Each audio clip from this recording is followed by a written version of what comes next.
Señor, toma mi vida nueva antes de que la espera desgaste años en mí.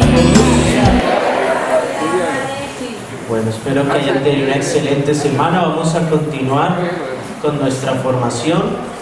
Bienvenidos a la escuela.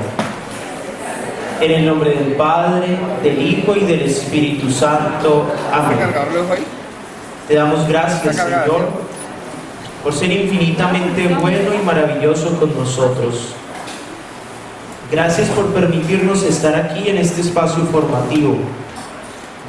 Te pedimos que nos envíes el Espíritu, ese mismo Espíritu que hemos recibido desde el bautismo, que se avive dentro de nosotros para poder entender y comprender tus misterios. Dios te salve María, llena eres de gracia, el Señor es contigo. Bendita tú eres entre todas las mujeres, bendito es el fruto de tu vientre, Jesús.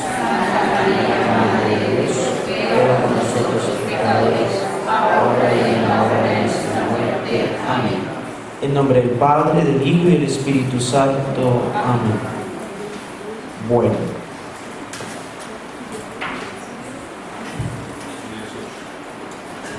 En la hora del descanso yo estaré abajo, en el primer piso, recibiendo los trabajos para no perder ahora un poco de tiempo, que estamos como atrasados.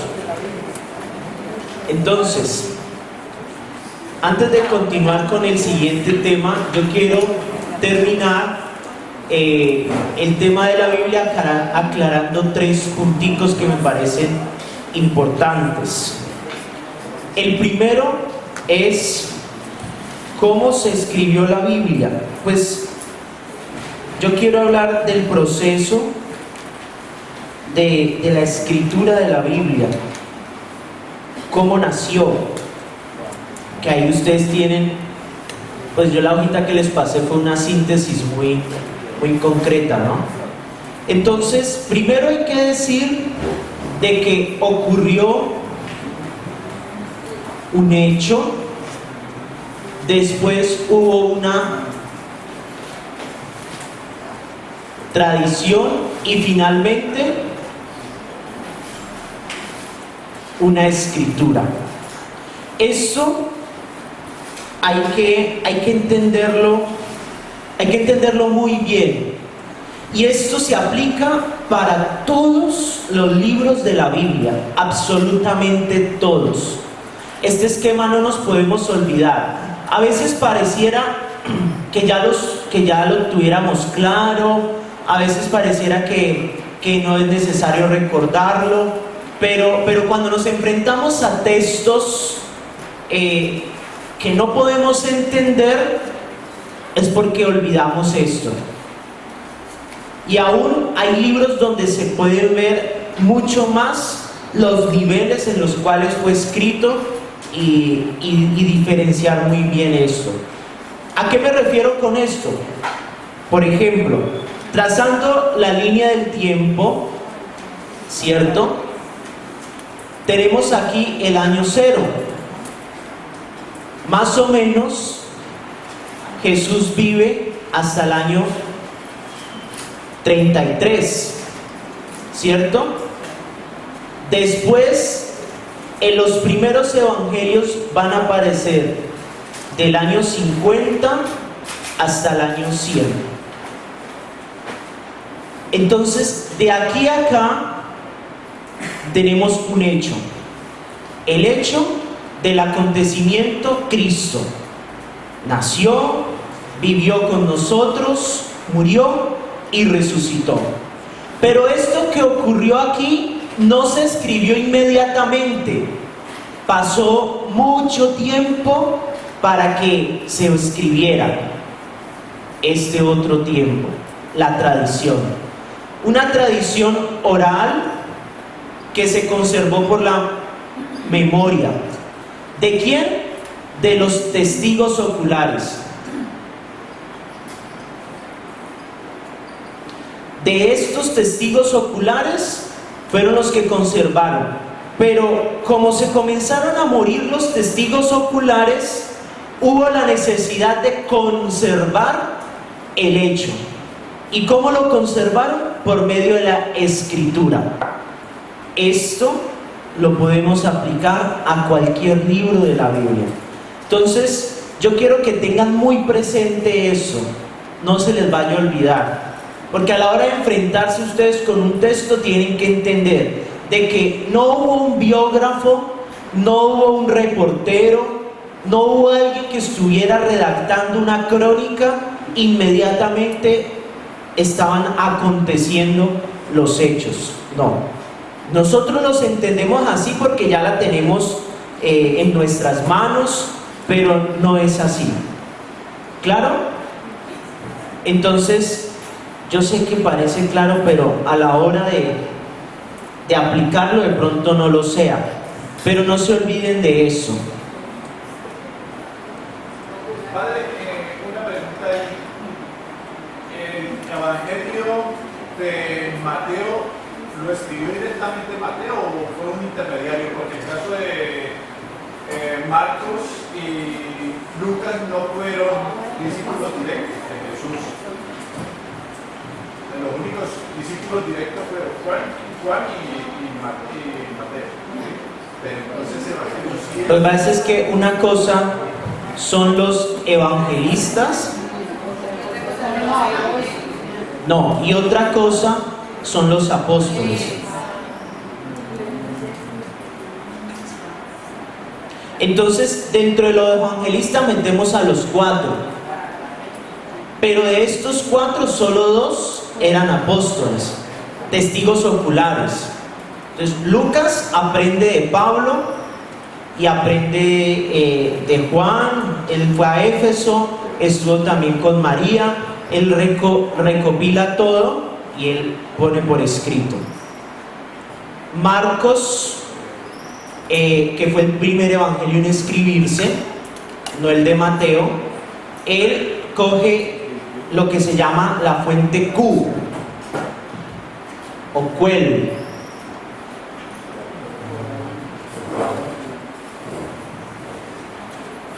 Esta fuente son los dichos y hechos de Jesús.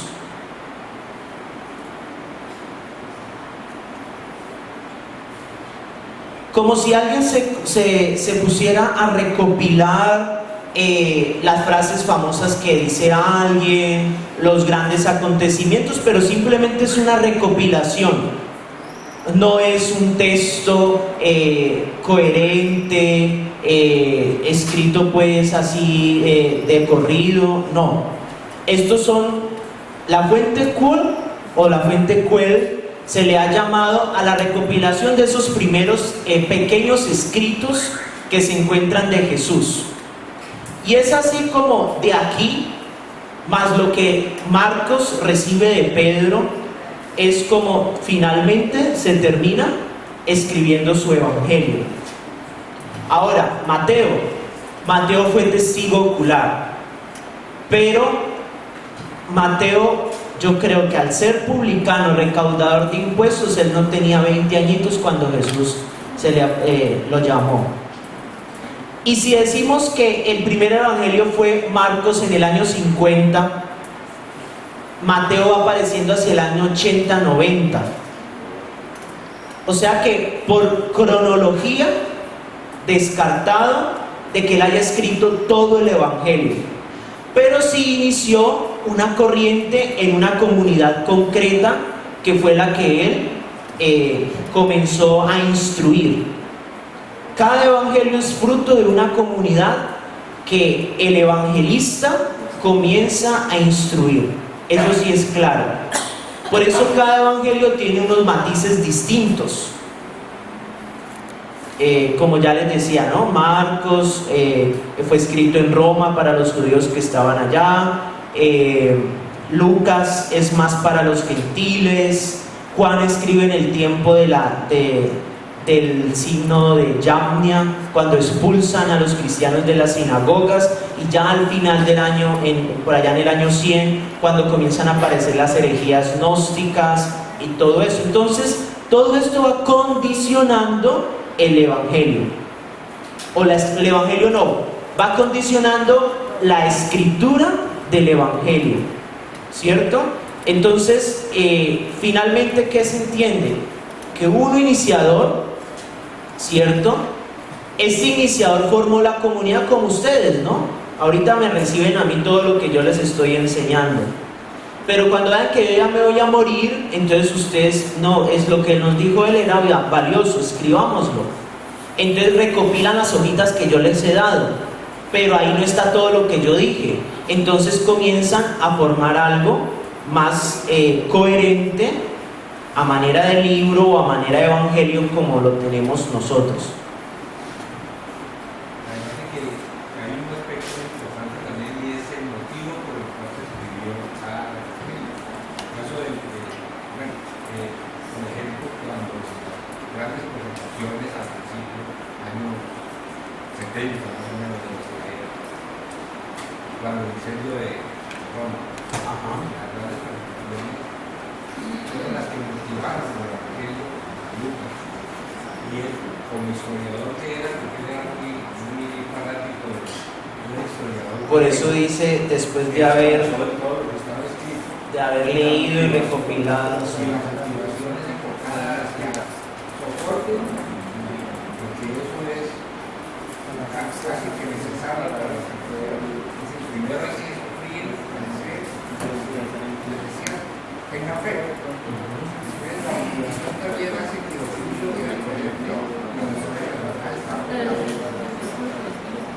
Sí. A ver, una pregunta de 0 a 33 y así sucesivamente hasta el 100. ¿Puedo tomar como el 0 el nacimiento de Jesús que utiliza el Nuevo Testamento? No. Yo no sé si eso ya se los dijeron. Resulta que la numeración, la cronología que nosotros tenemos, o sea, la cronología de los años ha cambiado muchísimo, ¿cierto? Pero nosotros nos hemos quedado con una cronología que le pidieron a un monje llamado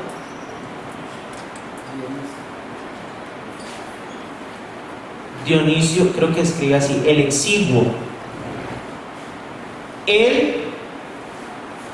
Este monje, pues él comienza a estudiar la historia, ¿no? Estudia la historia, y después de haber estudiado la historia, él marca, ¿cierto?, el año 0, que es donde creemos que nació Jesús. Ahora bien, la historia sigue avanzando, y se dan cuenta que aquí donde él pone el año 0, ya está muerto Herodes el Grande, que fue el que mandó a matar a los inocentes. Entonces, si en este año está muerto Herodes, significa que Jesús no pudo haber nacido allí, porque Herodes el Grande estaba vivo cuando Jesús nació. Entonces, año 1, ustedes saben que de aquí para acá se cuentan al revés, ¿no? 1, 2, 3, 4, 5. Bueno, entonces, según los historiadores, llegan a afirmar que más o menos en el año 6 o 4 sucede la muerte de los inocentes. No hay exactitud porque, como le digo, eso era un hecho, pues, que nadie iba detrás escribiendo a manera de crónica lo que iba sucediendo. Pero entonces se llega a afirmar de que más o menos los cálculos dan para que en el año 4 o 6 antes de Cristo sea la muerte de los inocentes.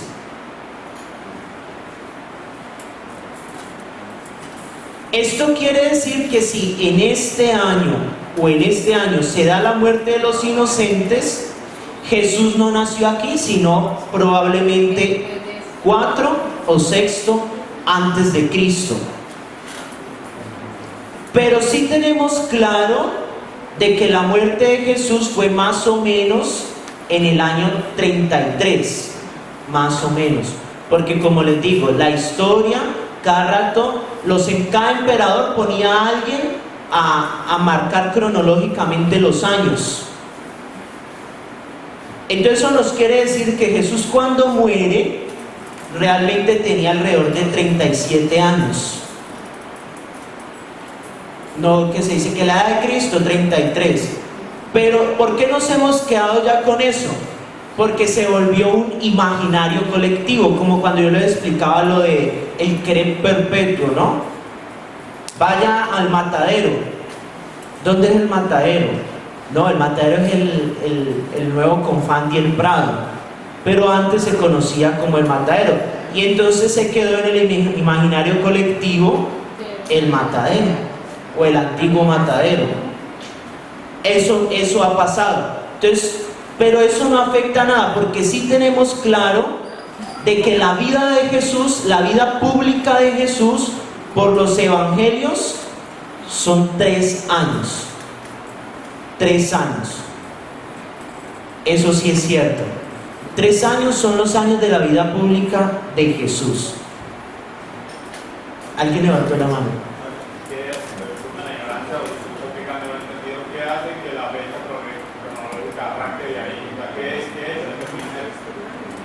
¿Qué cosa? ¿Que arranque de aquí el año 0? No, esto lo hizo Dionisio el Exiguo. Él se basó en libros de historia. No sé cuál fue el método para él identificar el año 0. ¿Cómo explicaba él eso? ¿Cómo explicaba cada año? O sea, eso es lo que no entendemos de ahí para atrás. Pero lo hizo en posterior. ¿Cómo así? Es decir, él cogió todos los hechos ya, me partió como año 0 la muerte de Herodes. No. Dionisio el Exiguo le pide al emperador: hágame la cronología, ¿cierto? Márqueme los años. Por eso, por ejemplo, hay un desfase, ¿cierto?, en el calendario gregoriano y el romano, de la fecha de la muerte de Santa Teresa de Jesús, la Grande, ¿cierto? Si ustedes van a los libros de historia, ustedes van a encontrar de que ponen 2 fechas, porque según un calendario da una fecha y según otro calendario da otra fecha. ¿Por qué se da eso?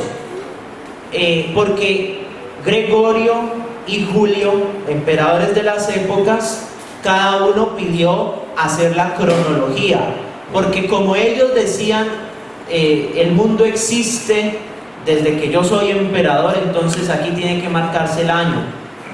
Entonces eran cosas así. Pero ya un emperador más sensato dijo: no, esto hay que marcarlo como más seriamente. Entonces le piden a este monje, a Dionisio, marque la cronología de los años. Y Dionisio la comienza a marcar. Pero como él no tenía lo que tenemos ahora, toda la parte arqueológica, toda la parte histórica, entonces se equivocó poniendo el año 0 donde lo tenemos hoy. Y él creyó que aquí donde puso el año 0 nace Jesús.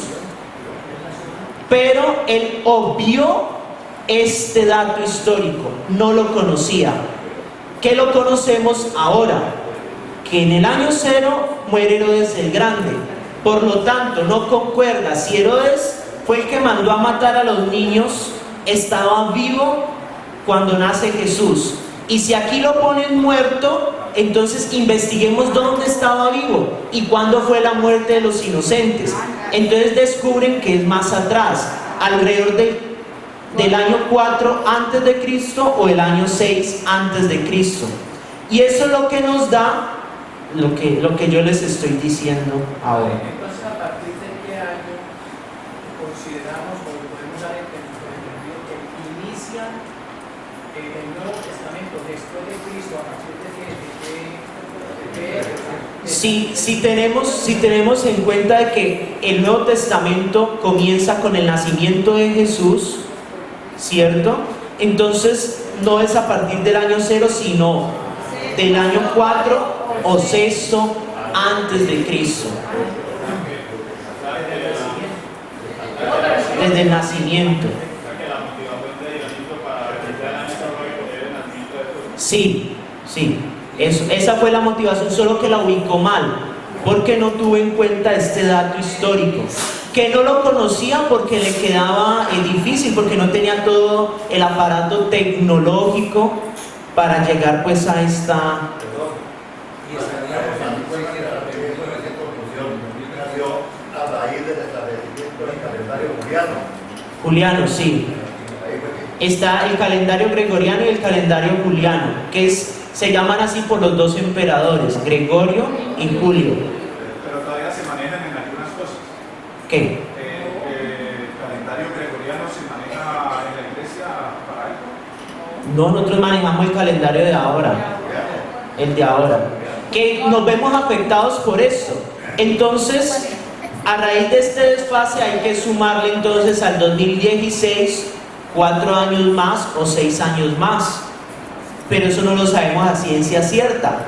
Por eso nosotros no podemos creer en que en el 2006, el 6 de junio del 2006, entonces iba a acabar el año, porque si no tenemos en cuenta este desfase cronológico, entonces hace rato ya se había acabado, eso, en fin, ¿sí me hago entender? Entonces, el hecho histórico para poner el año 0 es el nacimiento de Jesús, pero a Dionisio le quedó grande porque en la época no se tenía todo el avance arqueológico y tecnológico para descubrir esto, que parece sencillo, pero es marcado pues toda la historia. De acuerdo, para poder ajustar el calendario gregoriano, porque había más de 365 días. Entonces, en 365 días, 6 horas, el calendario gregoriano. Entonces, en 1582, el mes de octubre le quita 10 días. Es decir, que el día jueves 4 de octubre amanece el día viernes 15 de octubre para poder ajustar. Y ahí es donde está la muerte de Santa Teresa, que es el 15 de octubre, día que celebramos su fiesta. Entonces, si miramos el calendario gregoriano sería 5 de octubre, si miramos el calendario juliano, que es el que tenemos ahora, que conservamos, es 15. Correcto. Gracias por la precisión. Bueno, ese era el primero, cómo se escribió. Ahora, lo otro. Bueno, ¿quiénes escribieron? Yo ya les dije, hay un término técnico que se llama agiógrafo.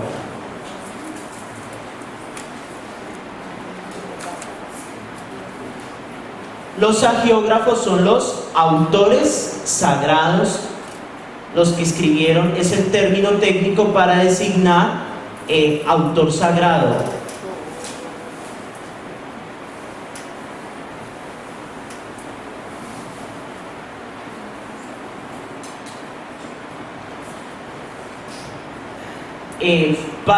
Me devuelvo un poquito con esto del autor sagrado. Hay algunos exegetas que hacen la diferencia entre autor,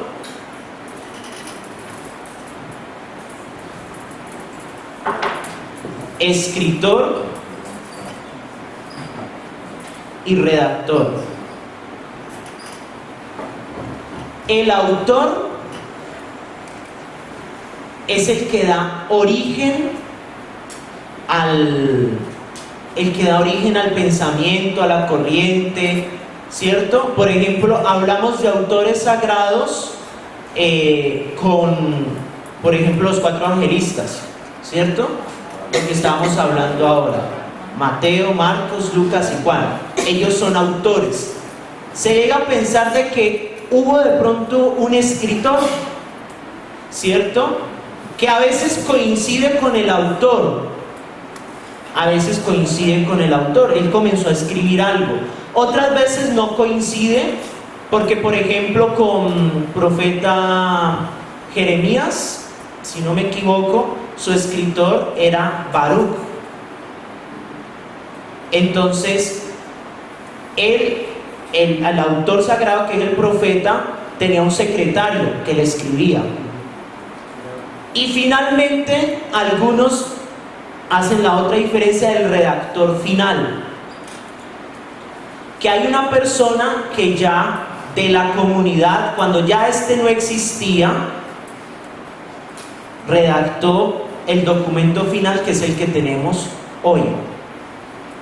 Todos estos tres conservan la intención del autor.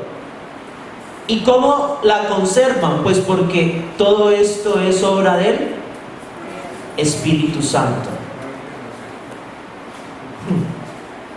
Bueno, sí, si le agregamos que ahora la traducción de cada Biblia, dependiendo de cada editor, le da su acento, ¿no? Pero entonces quedémonos con esto.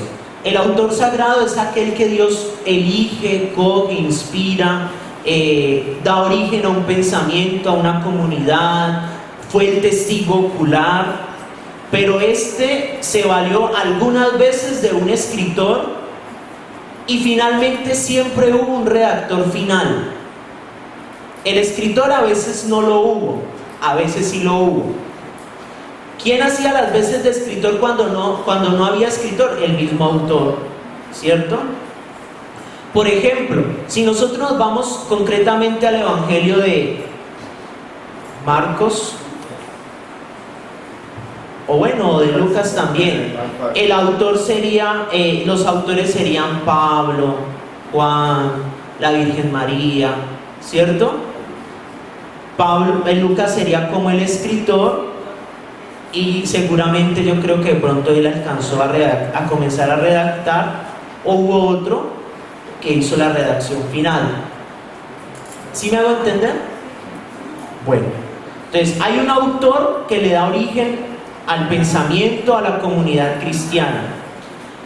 Muchas veces él comienza a escribir algo, otras veces utiliza un secretario, como Pablo en algunas cartas, ¿no? Sóstenes era uno de los secretarios de Jesús, de Pablo, perdón. Y finalmente entonces hay un redactor final. Después de esto yo quiero que también entiendan de que la Biblia no es escrita en el orden como aparece hoy. O sea, no se escribió primero el Génesis, después el Éxodo, después el Levítico, después Deuteronomio, después Números, después Jueces y así. Y el último libro en escribirse fue el Apocalipsis. Ese sí fue el último. Pero no fue en orden como la tenemos ahora, como se comenzó a escribir. Eso sí hay que tenerlo claro. Padre, pero si hay un dato histórico donde podamos ver cuál fue el primer libro. Lo primero que se comenzó a tener por escrito fueron los proverbios. Los proverbios. Pero ustedes aquí tienen un cuadrito que yo les pasé. Ahí está más o menos, ¿cierto? Lo que yo les explicaba: tradición oral, pequeños escritos y redacción final. Las primeras, cuando ya tenemos un libro totalmente redactado, fueron los libros de los profetas. Esos fueron los libros completicos, como fueron redactados finalmente.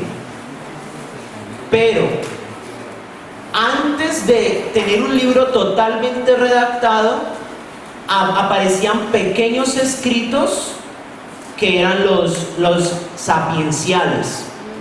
¿Por qué? Porque los libros sapienciales son tomados de la sabiduría del pueblo.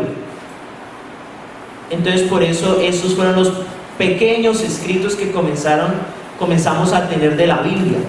Pero si vamos a hablar de un libro completo, son los profetas. Y bueno, también otra cosa, los lugares. ¿Por qué hay que tener en cuenta los lugares donde se escribió? Porque cada lugar tiene un acento cultural. Cada lugar tiene unas características.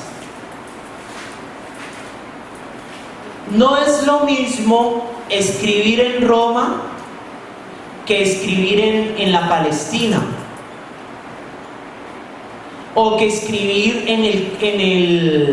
o escribir para el puerto de Corinto. No es lo mismo escribir para Éfeso. Por ejemplo, Roma, la capital del imperio. La Palestina estaban los judíos, donde sucedió todo. Éfeso se considera como el centro de evangelización, el CAE de la época. Pablo allá estuvo muchos años, estuvo alrededor de 3 años consecutivos viviendo en Éfeso. Ahora bien, en Éfeso se dice que también estuvo la Virgen. En Éfeso también estuvo Juan. Entonces, Éfeso era una ciudad, un pueblo, una aldea que tenía como buenas bases. En cambio, Corinto fueron los que más hicieron llorar a Pablo. Inclusive dicen que hay una carta que se llama la Carta de las Lágrimas, que se perdió, que es una carta muy fuerte donde los de Corinto hicieron llorar a Pablo. Fue la comunidad que más hizo sufrir a Pablo. Como Filipenses, Filipos, fue la comunidad que Pablo más amó, la que mejor lo recibió, que fueron los que le dan la ayuda, ¿no? La ayuda económica, los que comienzan con la ayuda económica a las iglesias de Asia. Entonces, por eso hay que tener en cuenta, porque no solo el lugar, hay un lugar donde se escribe, desde donde se redacta, y también el lugar donde llega. Entonces, esto hay que tenerlo en cuenta, porque las condiciones, el clima, la geografía, la fauna, la flora, todo el ambiente cultural, todo eso influye a la hora de entender un texto literario. Por eso hay que tener en cuenta los lugares. Y a estos lugares súmele lo que les está enseñando Santiago, los géneros literarios, que también hay que tenerlos en cuenta a la hora de entender la Biblia. Y finalmente, ¿en qué idioma se escribió? Hebreo, arameo y griego. Son los 3 idiomas. El griego no es el griego que tenemos ahora, sino el griego de la Koiné, un griego popular, un griego del pueblo. Y a raíz de estas diferencias idiomáticas es cuando comienzan a aparecer lo que tenemos ahora como los deuterocanónicos. ¿Hasta ahí alguna pregunta?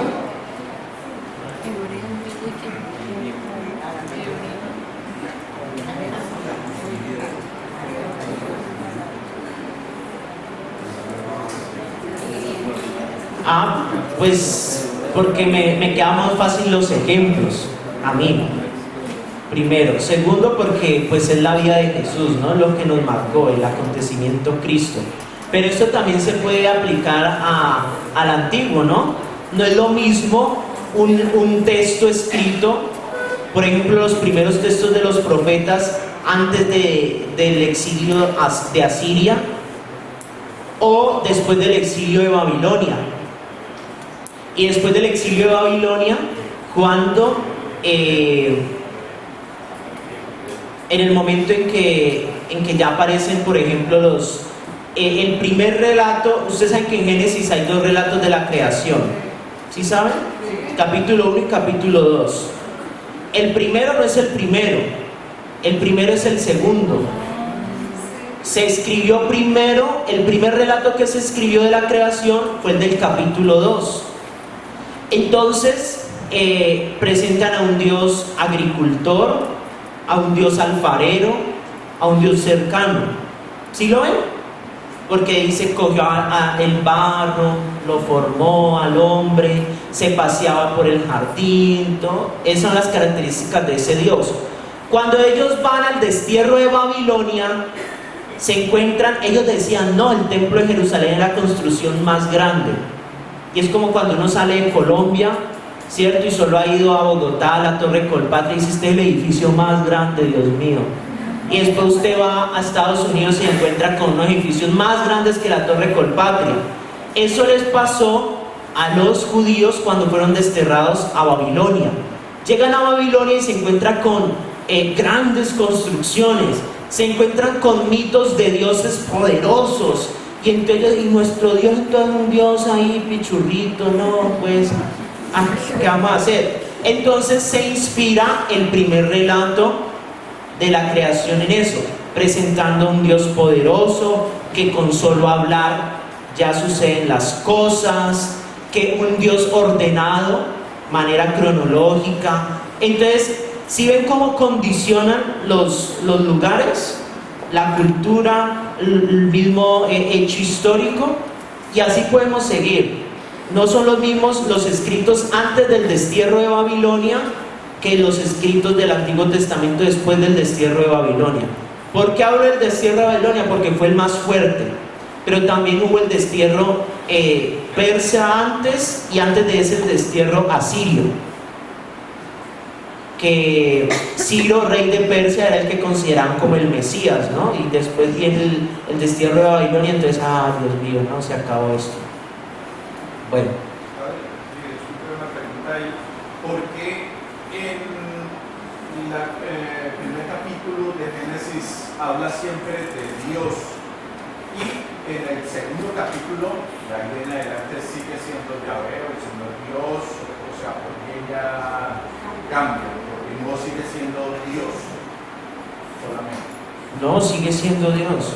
Sí, pero se nombra de diferentes formas. Es, bueno, porque primero, una explicación podría ser las corrientes yavista, deuteronomista, elohista y sacerdotal, en las cuales fueron escritas el Pentateuco. Entonces, las 4 corrientes existían por separadas.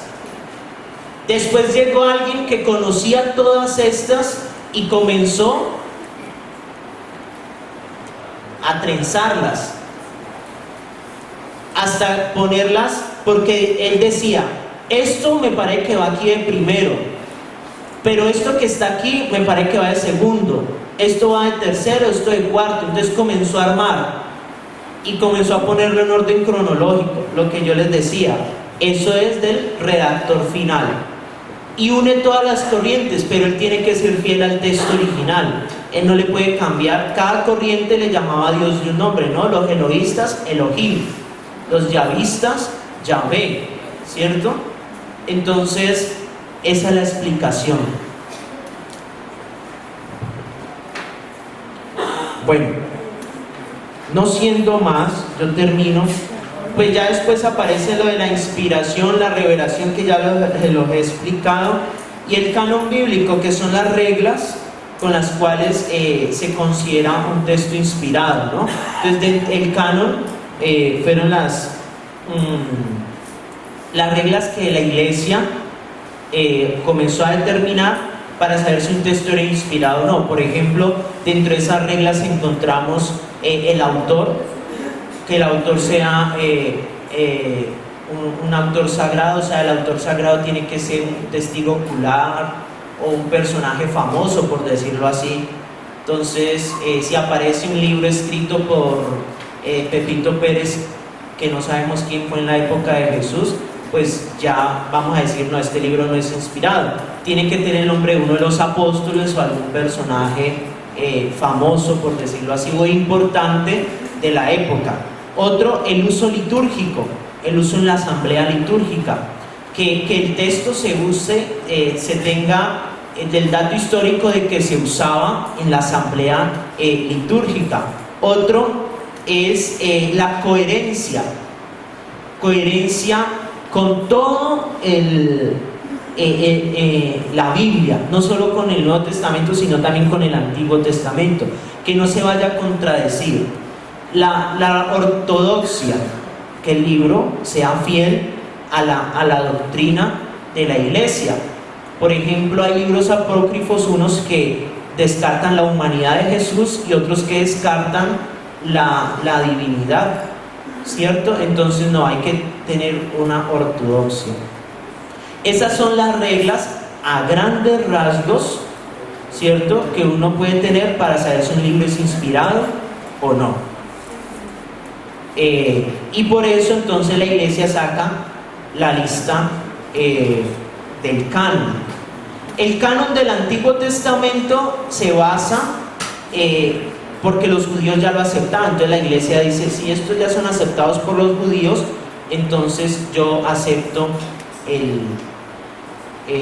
los libros. Y los del Nuevo Testamento tuvo que hacer estas reglas, donde se basaron también en las primeras listas canónicas de los libros que aparecían, hasta Concilio de Trento definir la lista oficial de los libros del canon, ¿sí?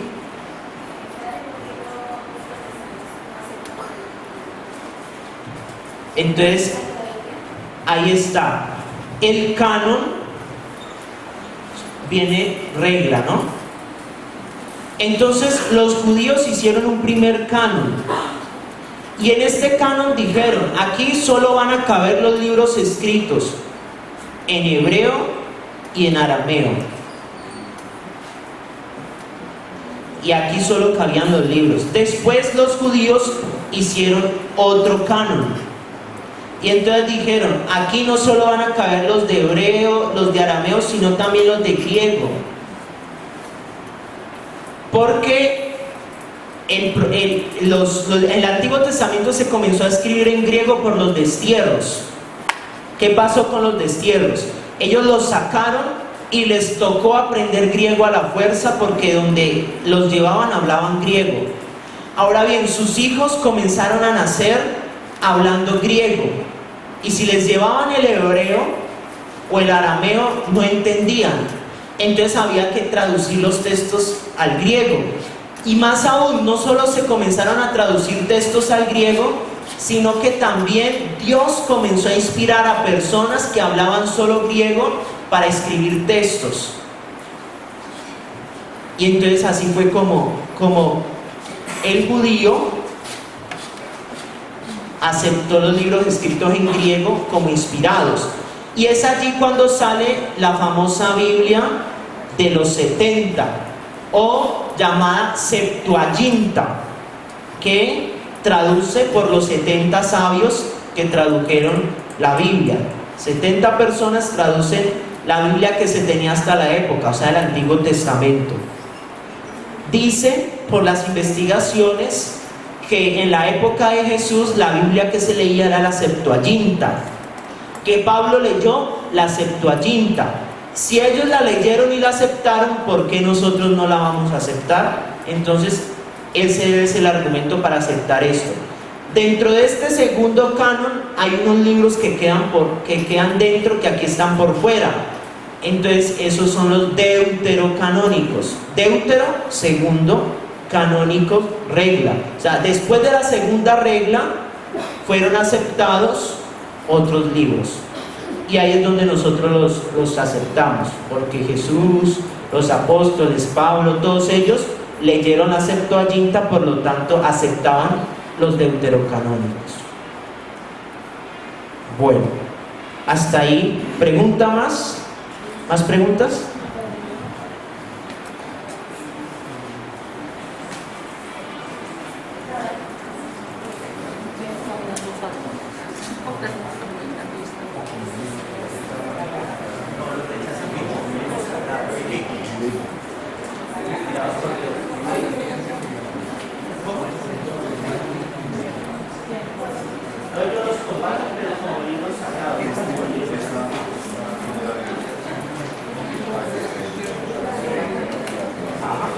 Cabe decir que dentro del canon hebreo también hay libros apócrifos, ¿no?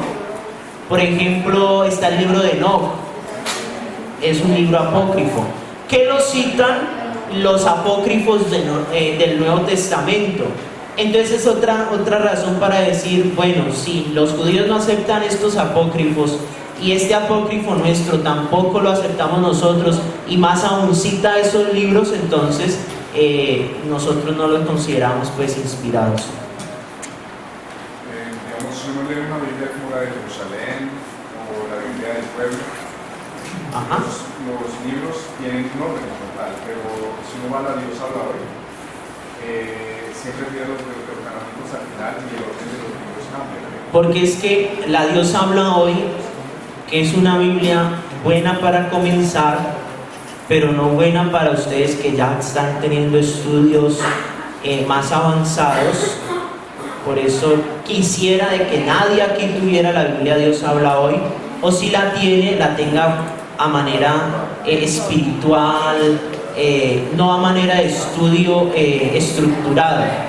Porque la Biblia Dios habla hoy es una Biblia que hizo Sociedades Bíblicas Unidas en comunión con la Iglesia Católica y en comunión con las iglesias protestantes para hacer una Biblia ecuménica.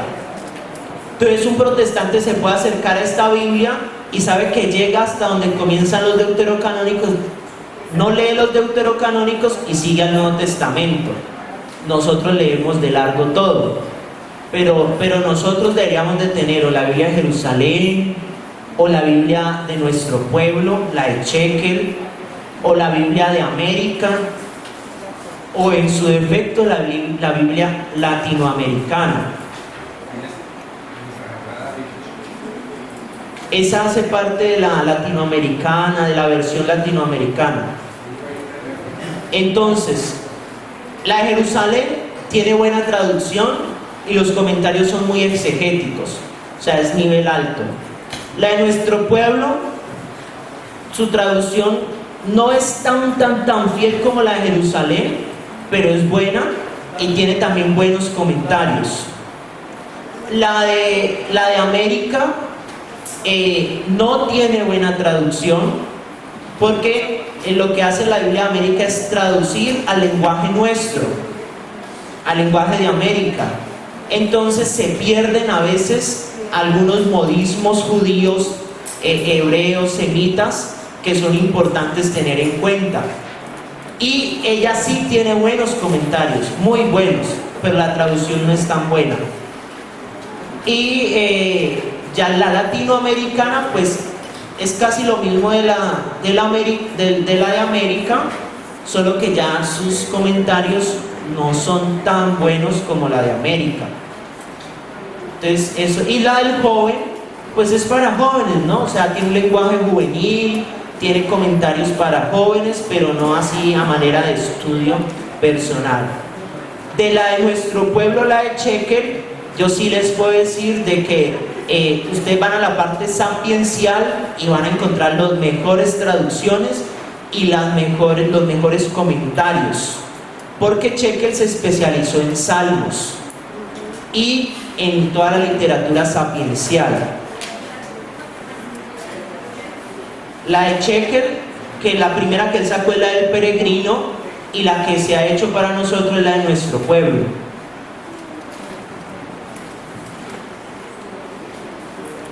Pero entonces ya eso es cuestión de gustos, que cada uno tenga su Biblia y todo eso. Yo tengo varias para consultar las diferentes traducciones y para mirar los diferentes comentarios, porque uno generalmente no va a comprarse los libros exegéticos y los va a tener ahí, los va a consultar, sino más bien consulta el comentario de cada Biblia. Eso ya a manera personal. Entramos a un nuevo tema que ya no alcanzamos a terminar. Vamos a dar una breve introducción a la iglesia.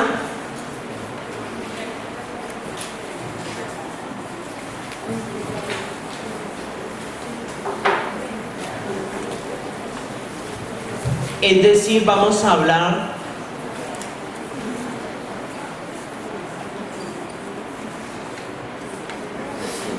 de eclesiología. Eclesiología es el tratado de la teología que estudia la iglesia.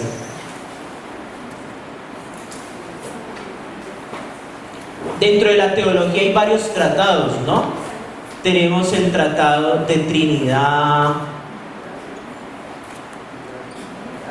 el tratado de Cristología, Neumatología, el tratado de Eclesiología, Escatología, el tratado de Mariología, el tratado de Sacramentología. Bueno, en fin, podemos seguir. Esto se llama teología sistemática. Es para estudiar las diferentes áreas del conocimiento teológico. Trinidad, Cristología, Neumatología, Eclesiología, Escatología, Mariología, Sacramento. Trinidad pues estudia a Dios uno y trino, el misterio de Dios. Cristología estudia a Jesucristo. Neumatología estudia al Espíritu.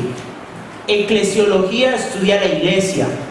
Escatología estudia el final de los tiempos, los últimos tiempos.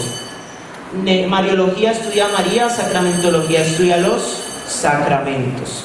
Entonces nosotros vamos a dar una breve introducción a lo que es la eclesiología. Entonces, yo los invito a que ustedes se lean esas 3 paginitas que les han entregado. Entonces van a leérselas. Si tienen dudas, las escriben. Y dentro de 8 días yo comienzo rápido, no va a ser muy desmenuzado porque ustedes ya lo han leído. Y entonces donde hayan dudas, ustedes me las van preguntando. ¿Listo? Bueno. A la hora del descanso, entonces nos vemos con los trabajos en la parte de abajo. Gracias. Llévame donde los hombres necesiten tus palabras, necesiten ganas de vivir, donde falte la esperanza, donde falte la alegría, simplemente por no saber de ti.